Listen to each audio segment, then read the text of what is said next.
Alright, so first let's take a look at how the weapon works. In its normal form, it's just, you know, your typical, nothing special about it, burst weapon. However, in its Incarnon form, it turns into a heat bomblet minigun. And yeah, it has innate heat on it. You can mod for whatever element you want, but this heat element is not forced. It will combine with other elemental effects. Like, if you put just one element mod, it won't create, like, heat and the other element. It'll merge it together. So this already creates a lot of potential for the weapon to become a heat inherent weapon, or just a heat DPS weapon by itself, which is how we're going to be modding it today. Speaking of the mods, the first build that I have for you is a general use build. You can do just all types of content with this. So the only weird things about this are Primed Shred and Gilded Truth. If you don't have Primed Shred, you can use Serration, or you can use Base Shred, or you can use another fire rate mod, or you can use Hunter Munitions, since this weapon has a lot of critical chance. But I mean, realistically, I'm only using Primed Shred to take advantage of the first evolution. I have armor shards on my Volt for Eidolons, so that's why I'm gonna have pretty much 4 meters of punch through, actually.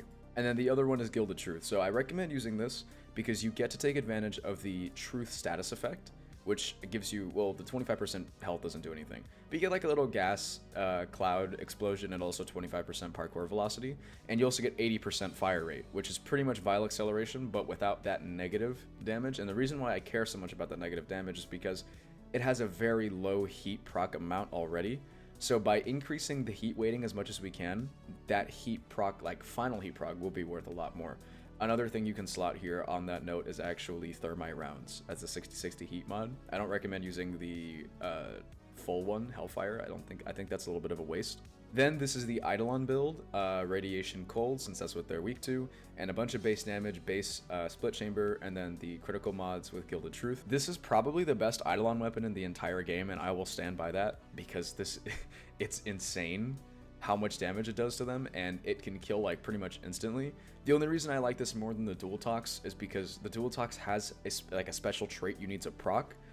If the Dual Tox functioned the way it does all the time without needing to land headshots on the Eidolon, then I would use it, but this is just easier to use, and in my opinion it's better. Taking a look at the Incarnon Evolutions, the first one, like I said, this is just worth choosing over, but if you don't have the armor, then you're never actually going to take advantage of it, so I guess take this one. But this one is utter dog shit. I don't know why you would use it. It's so bad. On final magazine burst, that's the last 3 bursts, that's all it does. It's so bad. But this one is pretty good.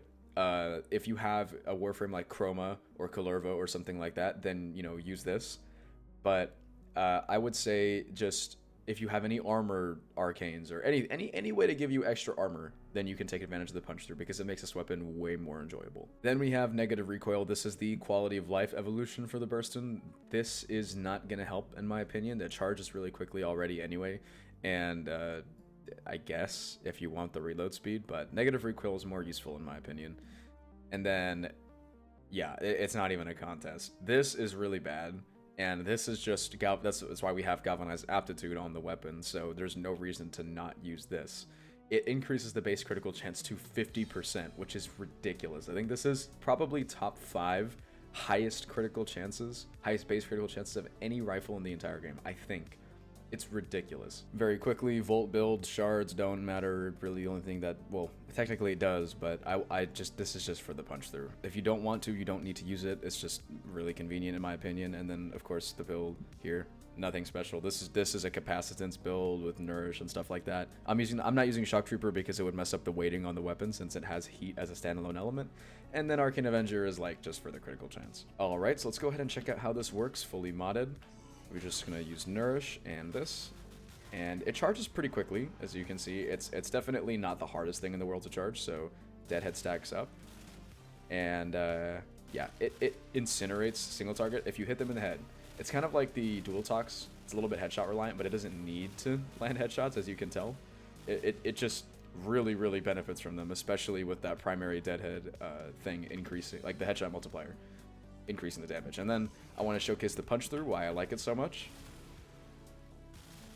I mean, check that out. That's oh, I missed. It's like a full line of Simulacrum enemies that just get deleted. And it does have a very small AoE, but the radial attack is quite weak, as you can see. Like, it's nothing compared to the actual hit from the weapon, which is why I don't really I don't really mod for it. Like, you can use Prime Firestorm, and it does make it bigger, but in my opinion, it's not worth using. The only other things that I guess I should go through, I'm using Epitaph Prime. I'm going to be using this on the Acolyte, just so that way I can, like, slow it down, and it's easier to showcase how it performs on the Acolyte, because if the Acolyte's running around, it's going to be terrible. And then Parato's for parkour velocity, and Shade Prime is just, it doesn't even really have any mods on it. It's just for, not Momethus, just for Tenacious Bond.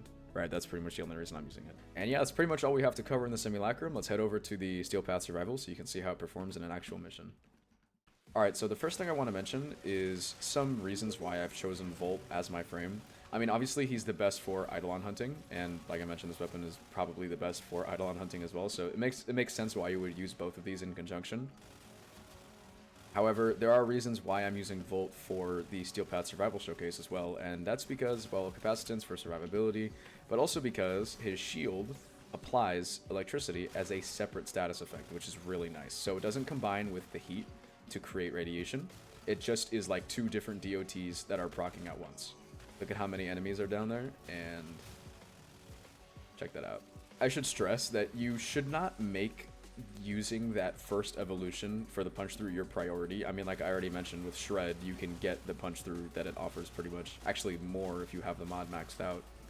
I'm just using it because I already happen to have those shards on Volt for Eidolons. Otherwise, you definitely shouldn't be using it.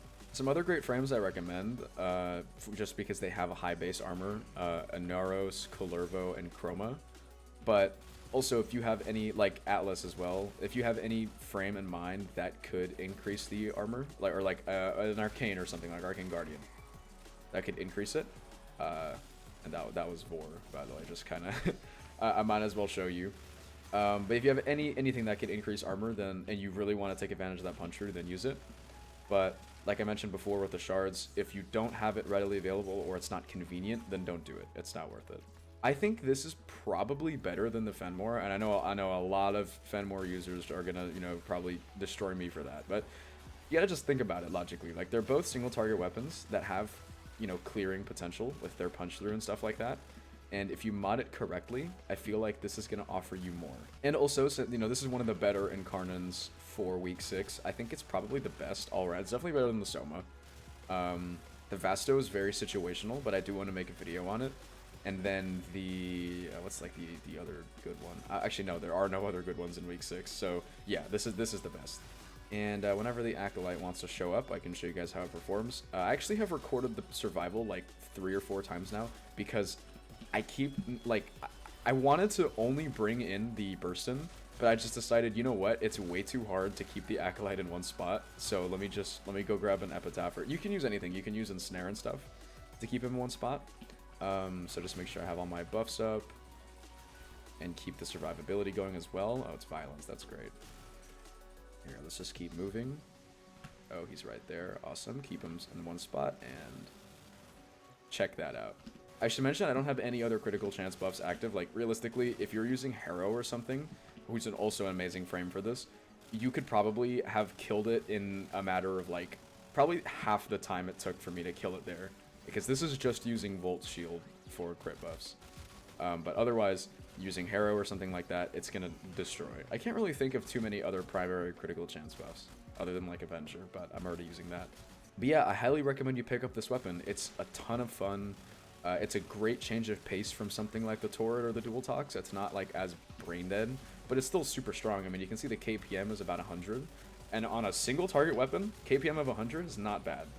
That's pretty much all thanks to the punch through. But yeah, I think this is going to be the last video that you see from me before I hit 1,000 subs. We're super close. We're at 950, so please like and subscribe. It helps out so much. And yeah, I'll see you guys in the next video. Thank you all so much for your amazing support, and I'll see you in the next one. Later.